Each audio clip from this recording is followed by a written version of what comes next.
Bago ka magpautang, maraming bagay ang dapat mong isaalang-alang. Una sa lahat, kailangan mong tanungin ang sarili mo. Kaya ko bang magpautang?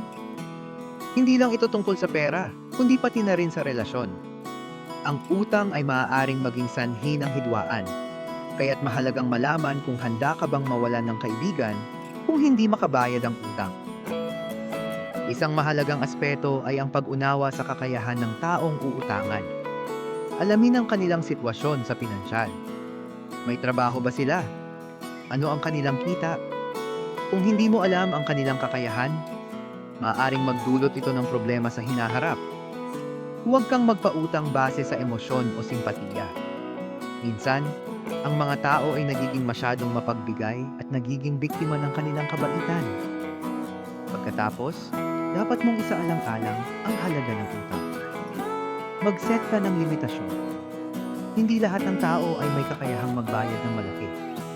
Kung ang utang ay masyadong mataas, maaaring hindi na ito ma-recover. Magandang ideya na magpautang ng halaga na kaya mong mawala kung sakaling hindi ito mabayaran. Isipin mo na lang na ang perang ito ay isang regalo, at kung sakaling makuha mo ito pabalik, bonus na lang iyon. Mahalaga ring magkaroon ng kasunduan. Isulat ang mga detalye ng utang. Magkano, kailan ang due date, at ano ang mga kondisyon. Ang pagkakaroon ng kasulatan ay nagbibigay ng proteksyon sa parehong panig. Kung may mga hindi pagkakaintindihan, mas madali itong maayos kung may nakasulat na kasunduan. Huwag kalimutan na maging malinaw sa mga terms. Iwasan ang mga jargon na hindi maintindihan ng taong uutangan.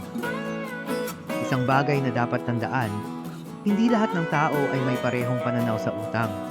Ang iba ay may ibang kultura o paniniwala tungkol dito, kaya't mahalagang makipag-usap ng maayos. Iwasan ang mga akusasyon at paninisi. Sa halip, magtanong at makinig. Baka may mga dahilan kung bakit hindi sila makabayad sa oras. At syempre, huwag kalimutan ang iyong sariling sitwasyon. Kung ikaw ay may mga utang din, mas mabuting huwag nang magpautang.